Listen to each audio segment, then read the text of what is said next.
تو هستی همون پیغمبری که با خدا گپ میزنی؟ میگوید بله. میگوید میپرسی از همون پروردگار که یک شخص میخواهد توبه کند آیا توبهش قبول میکند؟ وقتی موسی این پیشنهادی به خدا میکند، الله میگوید موسی آن کسی میخواهد که توبه کند و توبه او را خدا قبول کند، اون کسی که از تو پرسید و شیطان است. یقین داوای شیطان است.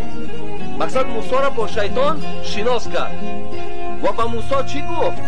گفت برو با شیطان بگو اگر رفته قبر حضرت آدم، تو دوره حضرت موسی در آدم مردگی بود که حضرت آدم، اگر رفته قبر همون را زیارت کند، در زیر قبر همون سجده کند، من توبه شیطانم قبول میکنم. غزالی میگه وقتی که موسی همین پیشنهاد به شیطان کرد، گفت